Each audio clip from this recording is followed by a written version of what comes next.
Ito yung mga pang-budget nyo na... Yes po, yan po yung pinaka-budget price namin na smartphone. Ang ganyan lang, no? Ito yung mga pang-budget nyo na... Yes po, yan, Honor actually Pad. sir, yan yung pinaka-budget price namin sa tablet po. Meron nga siya dito up to 3 days battery life, men. Sa mga mobile nyo po ba, mga ganito nyo, may mga previous na po rin po ba to? Yes sir, meron po tayong mabibigay dyan na ginaganda sa kanya, mas mataas na storage niya sir, 256 na po. Tapos ang kaganda nito, ang laki rin ng kanyang battery. Solid na rin eh, oh. Eh, ito yung ano, ito yung meron para siyang ano, Dynamic Island. Yes po. Ito, bagong labas lang to, di Yes ba? po, yan yung isa sa mga bestseller namin sir. Honor 400, 5G na siya. Yes po, 5G na siya sir. So medyo pixelated siya pero isa sa mga advantage once mag-take ka ng photo dito, may enhancement na siya. So yung details buhat dun sa ganung kalayo is makikita mo sa kanya. Yo, what's up sa inyo mga pangs? Kamusta kayo? Sa maganda at masayang araw na naman ang pagsasamahan natin ngayon sa panibagong araw, panibagong video today. Dito tayo ngayon sa may Robinson's Place, Ermita. Saglit lang to mga pangs kasi nga pumunta kami dito ng partner ko or ni Commander kasi magano kami 4D para sa baby namin. So dumaan na rin ako dito and then naisipan ko na gumawa ng isang video pwedeng gawin natin ngayong araw na to and random lang to, as in random lang siya. Nandito tayo ngayon sa parang ano to eh, para siyang something na maraming mga phone and meron kasi akong gusto makita dito and personal and then siyempre mas maganda may mga nag-explain din kasi may mga promoter din dito, di ba? So sabay natin, sama ko kayo and tara, check natin yung etong pupuntahan natin. Siyempre bago lahat, please like, comment and subscribe and don't forget, tara pa tayo dito sa may Honor. Yan, sa may Honor. Check natin, kaso iba walang display, wala yung available pero check lang natin kung ano yung posible yung mabili dito sa shop na to. And kung sakaling nagbabalak din kayo ng phone, ng ganitong phone, worth it ba siya? Goods ba siyang bilhin? Pangregalo ba siya? Okay ba siya pang daily? And affordable ba siya? And swak ba siya sa budget nyo? Yun yung mga pwede natin malaman. Or kung sakaling, kung saan naman kayo bibili, para may idea lang naman kayo sa mga taong interesado lang naman. So tara. Sama natin si Commander ngayong araw na to. Biglaan lang to, naisipan ko lang din talaga. Yung mga tao lang kasi. So sayang din labas natin, try natin, di ba? Pero nga pala ito sa lahat nga pala na bibili sa video na to, may nilalagay nga pala akong link or nandyan yung mga product nandito, ayan, nandito mismo, ayan, nandyan. Check nyo na lang, pindutin nyo kung sakali and sa mga Shopee naman yan, yung mga official store ng Shopee if ever na gusto nyo bumili sa online kung ayaw nyo na pumunta sa ganito. Okay, so yun lang, so tara, let's get it. Okay, so today mga pansari tayo ngayon sa may Honor. Ito yung katapat lang siya ng Lenovo oh. Dito kasi mga pansis, Hi merong sir, mga... good afternoon po. Hello, Baka sir. naghanap po kayo ng Honor smartphone po sir. Sakto, naghahanap din talaga ako kasi baka kasing ilang mga viewers ko kasi is naghahanap ng mga ganito. Yes sir. And ito sakto, meron pala kayong mga Honor. Yes po, actually sir, tatlo po yung tablet namin. May ilang totally pad nyo meron available dito? Apat. Apat yung available nyo pad Yes dito. po. Meron kaming Honor Magic Pad 3, Honor X8A, tsaka Honor X9A, then yung Honor Pad 10 namin. Okay, dito nga pala sa Honor Pad XA, ito yung mga pang-budget nyo na Yes po, yan, Honor actually Pad. sir, yan yung pinaka-budget price namin sa tablet po. Which is meron siyang case cover worth 8,999, then yung without case cover naman po natin is 7,999. So dito, tingnan nyo mga pangso, meron ako napansin dito, 8,300 yung kanyang battery. Tapos yung kanyang Magic OS na rin siya na 8.0 sir, ayan, Snapdragon na rin siya. yes po, Qualcomm Snapdragon 680 po. So solid na rin pala yung ganito, no? Yes Kasi po, sir. isipin nyo mga pangs, malaki yung screen niya. Tingnan natin yung camera nito. Kung malinaw na rin talaga. Uy, not bad Not bad na rin mga pangs. Then ito po yung back camera niya sir. Uy, yung back camera pwede na. Kasi talaga sa mga pad, di naman talaga priority yung camera no? Yes po. Yung pinapahalagan dito, yung pinakakanyang RAM, siyempre, at sa kanyang mga specs na meron. Actually sir, 4 plus 4 po siya, total of 8 gig, then 128 po yung kanyang storage po sir. Ooh. Then meron na po siyang tawag dito. Yung SIM slot. Hindi, po siya, Wi-Fi lang po siya, meron siyang SD card, pwede po siya lagyan ng SD May card. SD card na siya nilalagay. So not bad para sa presyo niya, wala pang 9,000, bali almost 9,000 pesos. Ito, 8,000 pesos. Pero depende sa inyo yan kung trip nyo na may cover na. Meron nga siya dito up to 3 days battery life, men. Oh my God. So ito yung available na pad. So dito naman tayo. Dito na ano meron dito? Uy, Dito po, kinaganda naman dito, sir. Meron na po siyang keyboard. keyboard, no? Nice, ang galing, no? Worth 11,999 na po siya, sir. So, ano yung specs na ito? Meron siyang 120 Hz na Dito refresh naman rate. po, mas pinataas po yung RAM niya compared dito kay Pad X8A. Meron na po siyang 6 plus 6 total of 12 GB RAM po. Then 128 yung internal storage niya. Then kinaganda po sa kanya is mas malaki yung screen size niya. 11.5 inch po. Nice, no? Laki nga, no? Tsaka yung battery niya is 8,300 din. Yes po. Nice. Magic OS 9.0. So based on Android 15 po siya, sir. So, Qualcomm ni Snapdragon na rin siya. 685 po. Sabagay, okay na rin yung ano niyan, yung kanyang... Tapos, ito, based naman dito, ito nakakapaglaro na ba rito? Opo, pwede na po siya for gaming, sir. Pwede na for Yes gaming. po. Sabagay, Kasi malaki na rin po yung screen size niya, 11 inch. Then bukod pa doon, mataas na po yung kanyang internal storage. Nice. Ito naman, nagustuhan ko dito. Pwede naman siya pang schooling or sa mga mahilig na office lang yung work, no? Nice, ganda rin yung ganito. Ito mapas kung trip nyo. Ito, meron ako napansin dito. Ito yung bago nyo lang ba to? Opo, bago lang po yan. Honor Pad 10 po. Honor Pad 10. Tapos, ano na rin Yung with siya? keyboard niya po is 17,999. Then yung without keyboard niya naman po is 15,999. Then kinaganda sa kanya, mas mataas na yung storage niya, sir.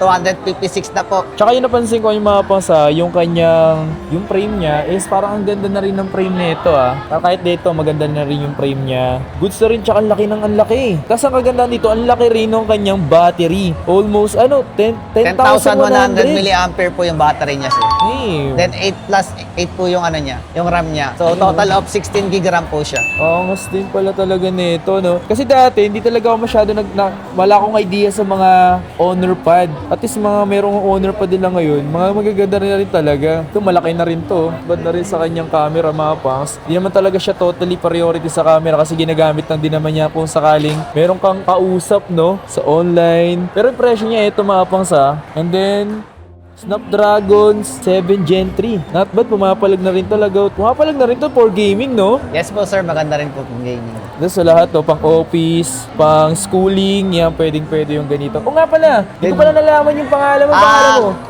Ano ka po pala, Kevin Katipunan po. Honor Sales Advisor dito po sa Robinson's Place, Manila po. Nasaan tayo? Nasaan tayo ngayon? Dito po tayo sa Robinson's Place, Manila po. Located po 3rd floor. Third floor no? Dito tayo galing. Honor Kiosk po. Ayan. Honor Kiosk. Makikita niyo po ako. Katabi nila yung ibang brand dito. Dito naman tayo, boss. Naintriga ako dito. Ano ba to? May pinapakuluan kay rito? Ito po siya, sir, yung Honor X7D natin.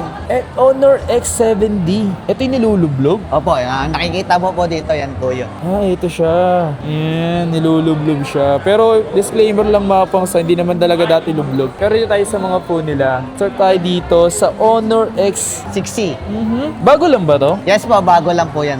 So ito yung tsura This year niya. lang po ni-release yan. Ito yung mga pang budget nyo na... Yes po, yan po yung pinaka-budget price namin na smartphone. Ang gaan niya lang, no? Nice one. Ano yung specs na ito? Meron po siyang 6 plus 6 po, total of 12 GB RAM, then 256 na po yung kanyang storage po. Yung processor na ito, Processor niya po is MediaTek G81 Ultra po. tsaka smooth din siya, ang gaan. Tapos ang presyo nito, magaan lang din, 6,499. Not bad. Sa mga mobile nyo po ba, mga ganito nyo, may mga previous na pa rin po ba to? Yes sir, meron po tayong mabibigay dyan na headset po. Headset. Yes po. So ito, sa mga naghahanap ng affordable at swak lang sa budget nyo na smartphone, Honor. So, matik mga Honor, talagang binabalibag to, no? Yes po, actually sir, matibay na po talaga yung kanyang screen. Screen, no? Ito yung sinasabi mo nilulubdob na. Actually sir, ito rin sir, nilulubog, meron din siyang water resistant din po siya. Din Yes siya. po. So, okay din. Tsaka 1.5 yung niya, drop resistant, tapos IP64 water resistant na po siya. Ayun, no? So,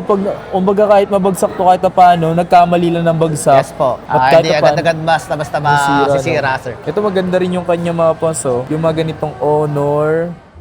Trip niya yung ganito. So, ito namang X7D na to. Ang kinaganda naman sa kanya, sir, is mataas na po yung kanyang storage, 512 po. Tapos 16 gig. Yes po. 8 plus 8 total of 16 GB RAM po siya. Tsaka yung battery, 6,500, no? Battery. Nice. May super charge na rin siya. Then, napansin ko naman dito mga pangs is malaki yung screen niya, pahaba talaga. All goods din. Ano to? Anong refresh rate to? 120 po yung refresh rate niya, yung refresh. 120 Yes na rin po, yung sir. refresh rate. No? Isipin nyo mga Android ngayon, no, na mga affordable, 100 refresh rate na rin sila. O nga pala, boss, kapag kung sakaling hanapin ka nila dito, saka ba nila pwede puntahan dito lang? Opo, dito lang po sa Robinson's Place, Manila po, third floor po. Honor Kiosk, Kevin Katipunan po. Ano pangalan mo ulit? Kevin Katipunan po. Kevin Katipunan. Ito tayo, Honor X8C. Ang ganda ng likod niya. Solid na rin yun. Ito yung ano, ito yung meron para siyang dynamic island. Yes po. Nice, ang galing Dynamic. Ito naman boss, ano naman meron dito? Kinagandaan naman po dito, sir, ang original price na kasi before, sir, is 13,999. So, nag-less 1K na po siya. So, price niya na lang po is 12,999. Then, maganda sa kanya is 512 internal storage na po siya sa price na 12,999. Tsaka ang ganda ng camera niya. Ayan yung camera, usapang camera mga pangs, talagang okay na okay din siya. Hey, mo nga not bad 12,999, 16 gig, 512, AMOLED, refresh rate niya 120, 5,000 yung milliampere niya. Not bad na rin dito. Tapos meron siyang dynamic Paano siya gumagana rin ba yung dynamic nito? Mag-ano ka lang, sir. Example, magpapa-music ka or... Music natin. Para lumabas yung yung kanyang dynamic. Okay, tapos... Sounds natin, sir. Yun, gumagana din siya na parang Tsaka buo yung sounds rinig nyo ba? Maganda to boss Tsaka magaan lang din. Para sa presyo, not bad na rin. And then, eto boss. Kaya ako pumunta boss dahil dito. Yes po, sir. Yung dito kasi ito daw yung maganda nyo. Ito bagong labas lang to, di Yes ba? po. Yan yung isa sa mga bestseller namin, sir. Honor 400. 5G na siya. Yes po, 5G na siya, sir. Nice Ito lang may kulay na available. May di ba? available pa po siyang other color, sir. Desert gold, yan po yung hawak nyo. Meron po tayong tidal blue. Tsaka yung black niya po na color. Sample mo nga sila ng camera, boss. Sample mo nga sila ng camera. Ito lang yung maganda rin yung camera nito Yung nga, boss. Sample mo nga sa camera. I mean, yung di ba may zoom to? Yes po, 30 times zoom po siya, sir. Tapos pag nag-camera, lilinaw. Then meron siyang AI enhancement, sir. Ayan natin. Lilinaw pa yung merong picture ba yun? Tama yung picture. Meron siya AI enhancer. Lalo sa mga kitang-kita yun sa mga parang yung mga word, no? Mas lilinaw siya, Malinaw pa rin siya kahit di pa siya na-enhance, no? Lumilinaw pa agad, Pero lilinaw pa yan kasi AI niya, may AI pa siya.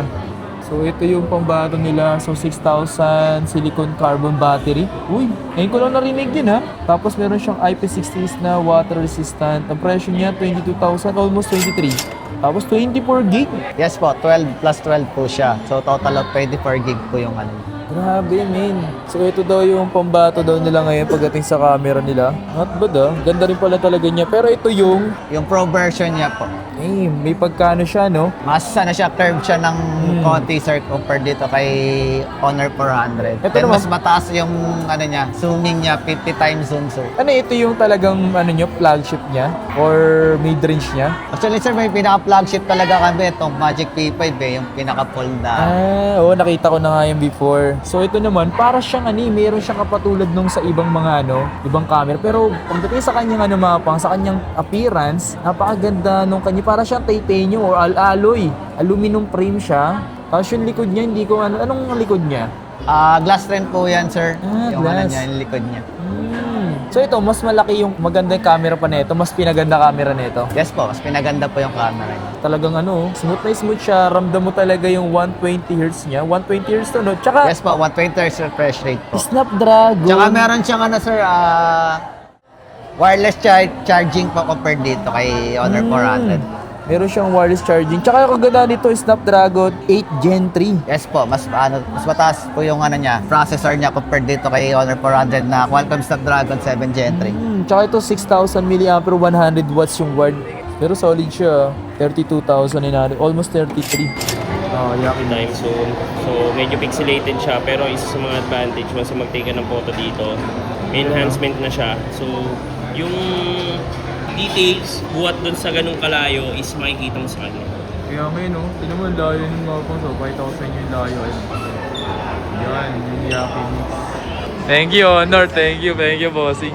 Salamat, bossing. Yan. Ito yung bagong labas, hindi na namin napakita kasi wala pa silang sample. Ito, win a Tesla Cybertruck when you pre-order Honor X90 5G. Ito malupit to, IP69K. water resistance. Ito yung bago nila. Kaso pre-order pa lang talaga. Gumawa lang tayo saglit sa Honor. Sa may Honor. So gumawa lang tayo mga pangs ng Honor dito sa may second floor.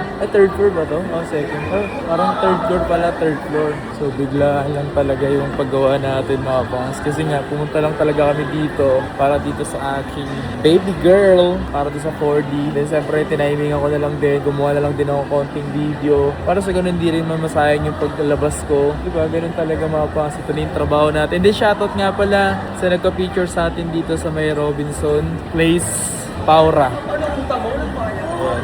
Ang sakit nung tinamahan pa ako. So yun lang mga boss, maraming salamat sa inyo lahat. Please like, comment, and subscribe. Yeah.